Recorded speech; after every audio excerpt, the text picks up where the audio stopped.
इतिहास लिखा है इसमें, कुछ खास छिपा है इसमें। इतिहास लिखा है इसमें, कुछ खास छिपा है इसमें। मर्यादा है, कोई वादा है, विश्वास रखा है इसमें। सात फेरों से मिला ये तो उपहार है, मेरा श्रृंगार है, मेरा श्रृंगार है, मेरा श्रृंगार है, मेरा श्रृंगार है। मंगलसूत्र, मंगलसूत्र, मंगलसूत्र, मंगलसूत्र, मंगलसूत्र, मंगलसूत्र, मंगलसूत्र।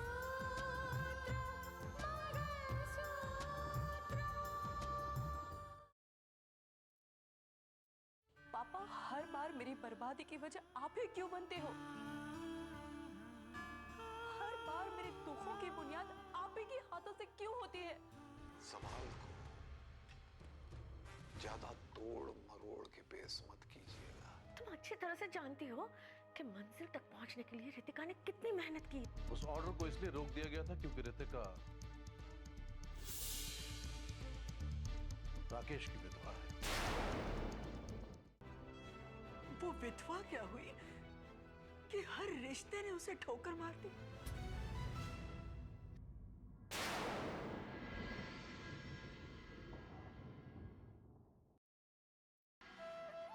नहीं, ससुर को उससे कोई हमदर्दी है न, बेचारी का बाप उसका अपना रहा। क्या पति के जाने के बाद औरत इतनी बेसहारा हो जाती है?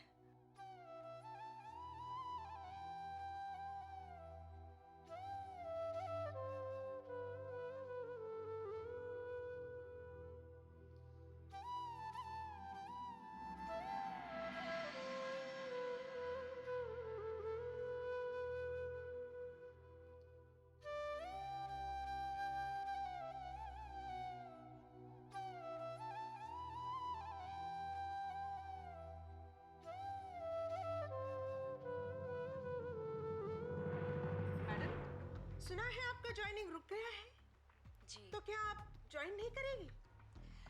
नहीं, किसी को मेरा इस पोस्ट पे आना रास नहीं आया, स्टे ऑर्डर ला दिया। वो कहते हैं ना, कुछ इंसान ऐसे होते हैं जो आपके लिए राह बना देते हैं, और कुछ इंसान ऐसे भी होते हैं जो आपकी राह में कांटे ही कांटे बिठा देते हैं, बहुत सारी रुकावटें लेकर आते हैं वो। तो अब आप क्या करेगी?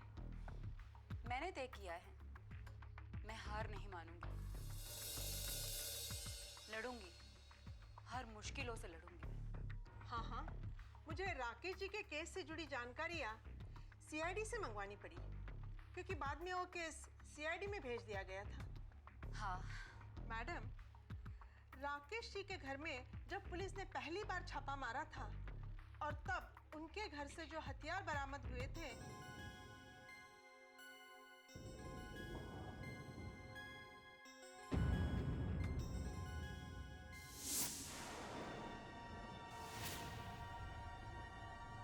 माफ कीजिए सर, हमें अपने फर्ज को पूरा करना ही था।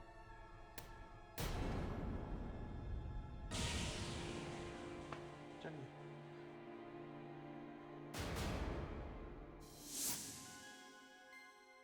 मैडम क्या हुआ? कि आखिर पुलिस को ये बात बताई किसने कि उस घर में हथियार है, और राकेश ने वो हथियार रखे हैं, और राकेश नेताजी की सभा में वो हथियार ले जाने वाला है। इन सारी बातों को पुलिस को कैसे पता चला? मैडम, वो कोई सम्मानीय व्यक्ति थे, मैं आपको बताती हूँ। One second. हाँ मानस, हाँ, यहाँ पे सभी लोग बहुत दुखी हैं इस बात को लेकर। हाँ जरूर,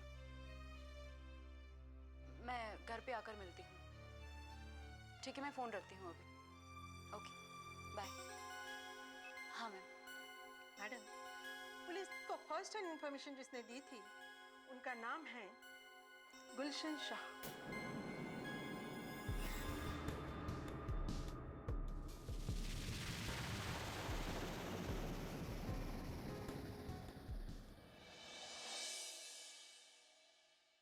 जी मैं ये जानता हूँ, मैं अच्छी तरह से जानता हूँ कि रितिका के सामने आपने मुश्किलें खड़ी नहीं की हैं, लेकिन वजह तो आप बनी गए हैं।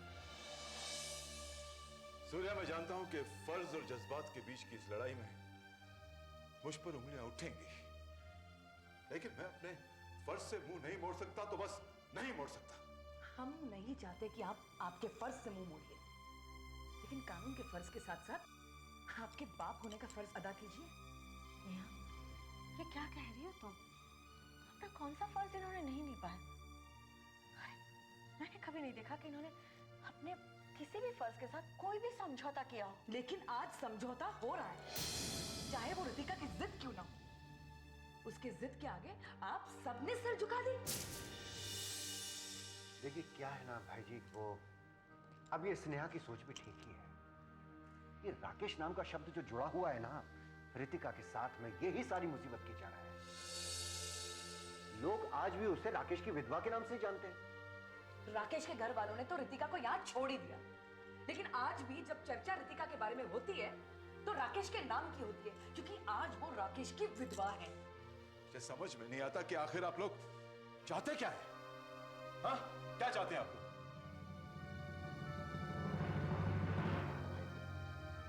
मुझे लगता है कि ये रितिका के नाम से ये जो राकेश का नाम जुड़ा हुआ है ना, इस नाम को सरकारी फाइलों के साथ साथ उसकी जिंदगी से भी हमेशा हमेशा के लिए खुरस दिया जाए, ताकि लोग उसे राकेश की विधवा नहीं, किसी की सुहागन कहकर पुकारें। यार मैं भी तो यही चाहता हूं, लेकिन रितिका माने तब ना। अरे वाह रे वाह भाई जी, रितिका क्यों नहीं मानेगी? वो आपकी बेटी है। पर अगर रितिका को मजबूर करवाना पड़े तो उसे मजबूर कीजिए। नहीं, बिल्कुल नहीं। मैं किसी को मजबूर नहीं करूंगा। मैंने आज तक अपने बच्चों की कोई बात नहीं टाली। अरे जब वो छोटे थे तो मैंने उनसे वही करवाया जो वो चाहते थे करना। अब तो बड़े हो गए, अपने फैसले वो खुद कर सकते हैं। नहीं, मैं किसी को मजबूर बिल्कुल नहीं करूंगा। नहीं। भाई जी मेरी बात सुनिए आप। भाई जी,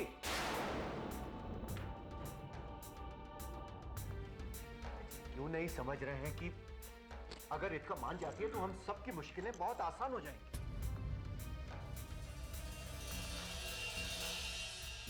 हाँ भाई, हमारी साप्ताहिक मीटिंग तो खत्म हो गई। अच्छा मानस बेटा, तुम कुछ और कहना चाह रहे थे क्या? हाँ, मैं कहना चाह रही हूँ, मुझे बहुत ज्यादा भूख लगी है। चलो पिज्जा खाने चले? कम ऑन साक्षी, ये मेरा ऑफिस है, ओके? बहुत सारा काम करना है। तुम्हें पिज्जा खाना है?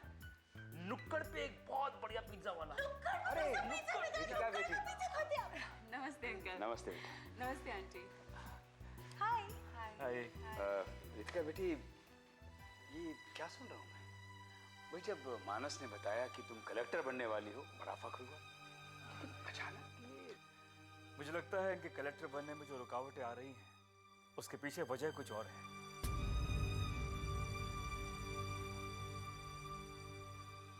और क्या वजह हो सकती है बेटा? क्या ये वजह काफी नहीं है कि ये राकेश की विधवा है?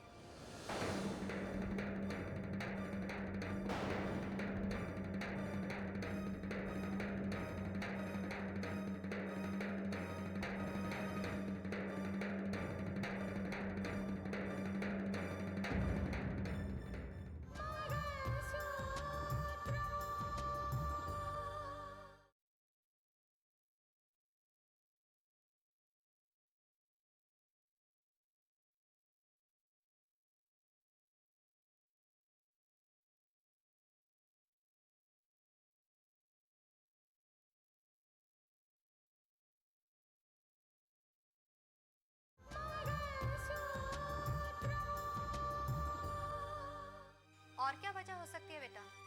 क्या ये वजह काफी नहीं है कि ये राकेश की विधवा है?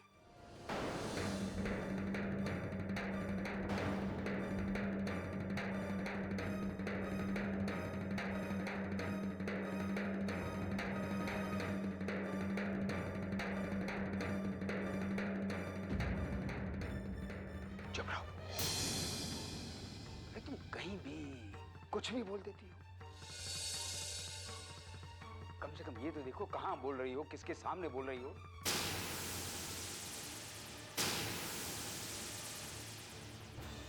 की नजाकत को समझना सीखो।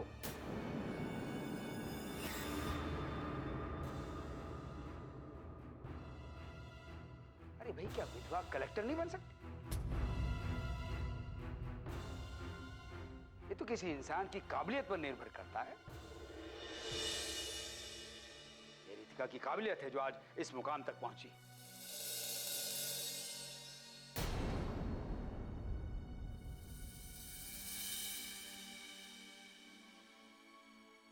और ये ऐसी रुकावटें नहीं है मां जो रितिका के कदमों को रोक सके।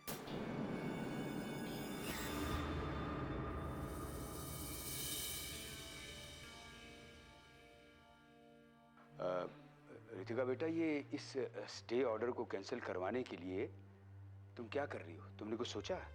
हाँ अंकल, मैंने सोचा है। सुप्रीम कोर्ट से मुझे स्टे ऑर्डर हासिल हो सकता है और इसीलिए मैं कल दिल्ली जा रही हूँ।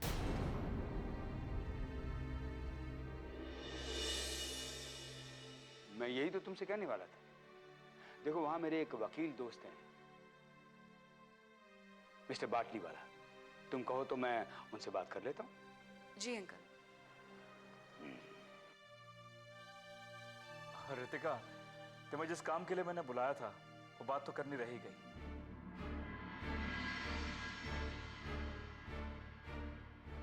वो कौन है जो नहीं चाहता है कि तुम कलेक्टर बनो? हाँ मानस, मैं जरूर जानना चाहती हूँ कि वो कौन है जो मेरे रास्ते की रुकावट बन रहा है। आखिर ये सब पूछ करके उसे क्या फायदा होगा?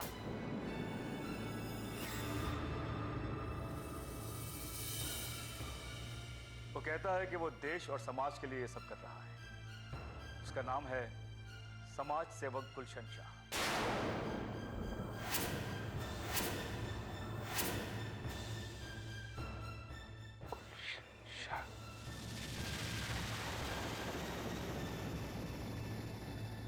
मैडम, पुलिस को फर्स्ट हैंड इंफॉर्मेशन जिसने दी थी उनका नाम है गुलशन शाह।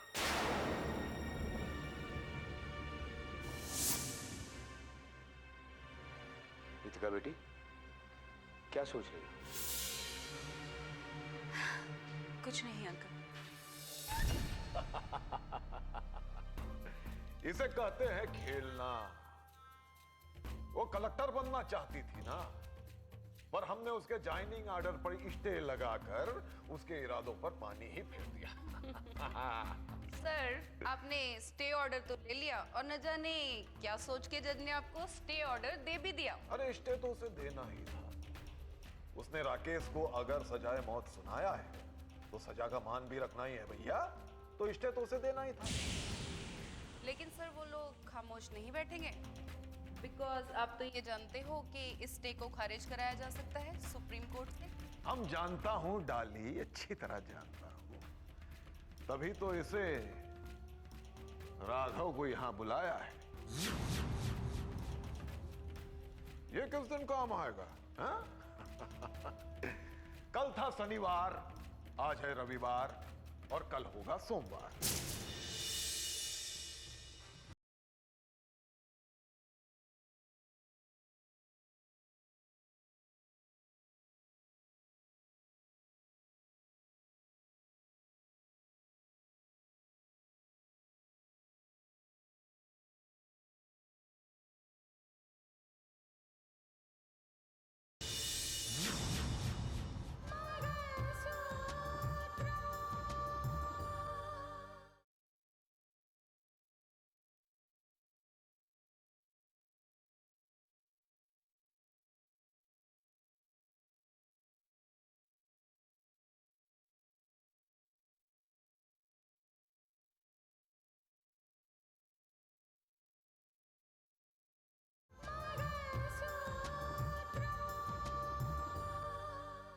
अब सोमवार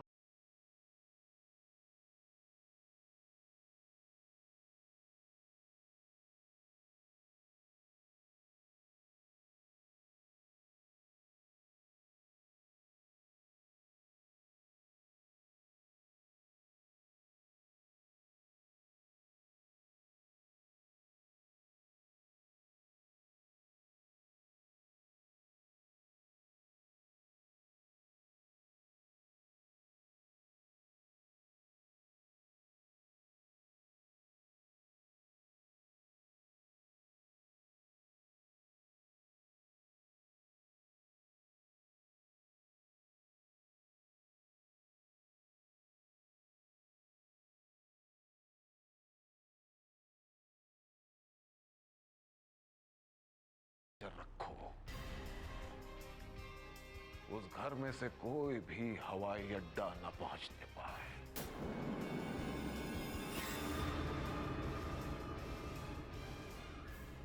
और याद रहे, इस मामले में हमारा नाम कहीं नहीं आना चाहिए।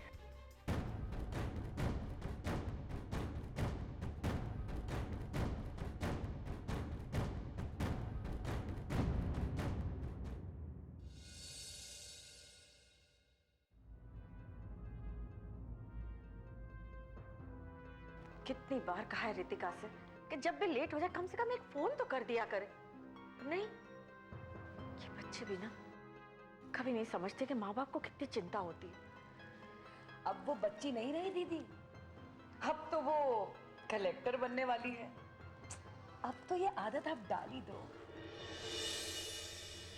अरे आ गई तो। अरे कहाँ रह गई थी? माँ, एक सच्चाई की तह तक जाने की कोशिश कर रही हूँ।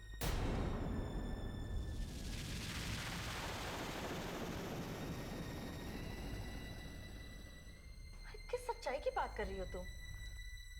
माँ, मैं जानना चाहती हूँ कि वो कौन है जो मुझे इस ओहदे पर देखना नहीं चाहता। दोष तुम्हारे ओहदे का नहीं है, दोष तुम्हारे इस लिबास का है। ये सफेद रंग की साड़ी।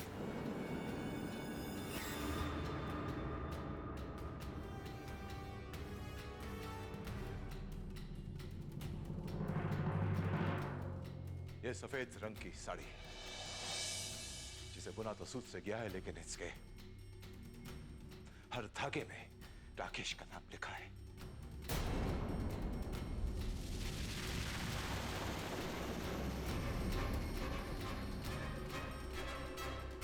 और जो कुछ भी हो रहा है ना, इस नाम की वजह से हो रहा है। ये नाम तुम्हारे रास्ते की सबसे बड़ी रुकावट है।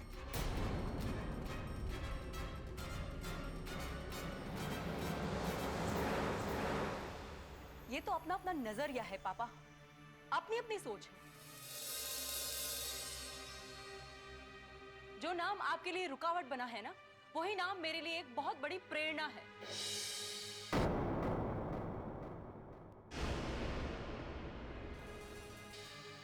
हाँ, ये बात और है कि आज राकेश मेरे साथ नहीं है, लेकिन उसका यही नाम मेरे अंधेरे रास्तों पर चिराग समान है।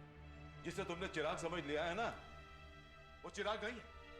जो अंधेरा बिखेर रहा है तुम्हारी तकदीर में, जला कर रख देगा तुम्हारी हर खुशी को।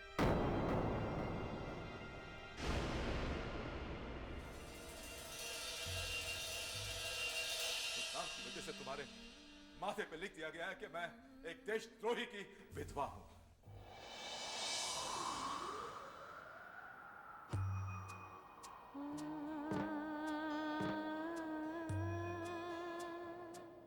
कलंकित कर दिया उसने मेरे माथे को भी।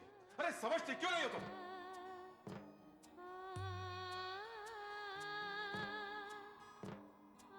जब आपको पता है पापा कि मैं आपको समझना नहीं चाहती हूँ, तो फिर आप मुझे समझाने की कोशिश क्यों कर रहे हो?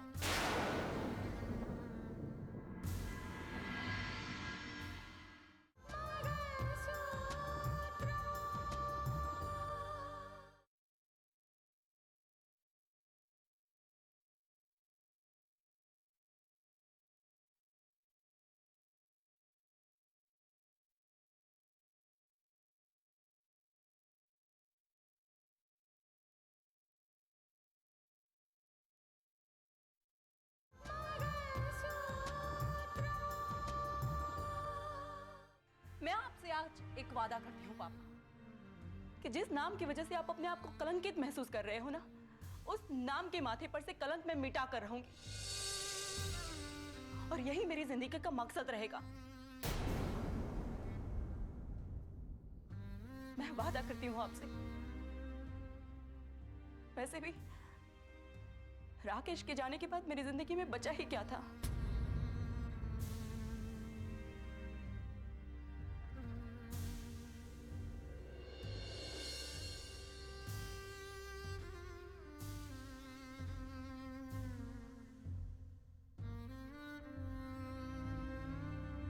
क्या करूं मैं इस लड़की का? अरे कोई समझाता क्यों नहीं इसे? अरे समझाओ ना इसे कोई।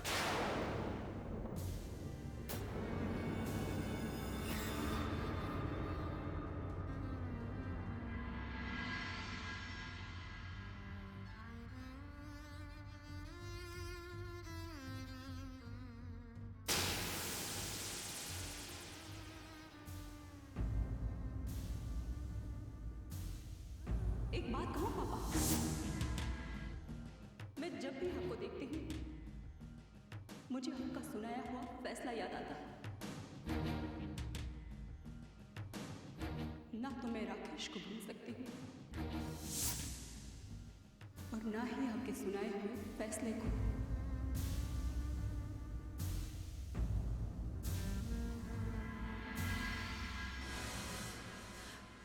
आप ये बात क्यों नहीं समझते? ये मामला यहाँ खत्म नहीं होता। जब तक रितिका इस घर में है तब तक बदनामी हमारे साथ साथ चलेगी। और आपके मुंह पे तो जबान नहीं है ना भाई जी को समझाने के लिए। मेरे समझाने से क्या होगा? रितिका मान जाएगी क्या? और ऐसा नहीं है कि भाईजी चाहते नहीं है, लेकिन अब उनके समझाने से भी क्या होगा? आज तक ये मामला दबा हुआ था, लेकिन आज ये मामला खुले में आ चुका है। अखबारों में छप चुका है कि रितिका इस घर की बेटी उस देशद्रोही की विधवा है। तुम चाहती क्या उसने? हाँ, तुम्हारे कहने का मतलब क्या है? हम रितिका को घर से निकालते हैं सिर्फ इसलिए कि उसका पति देशद्रोही था, सारे रिश्ते तोड़ने? मैं आपको रिश्ते तोड़ने नहीं बोल रही हूँ। मैं कहाँ बोल रही हूँ रिश्ते तोड़े? मैं तो ये चाहती हूँ कि आप रिश्ते जोड़े। चाची,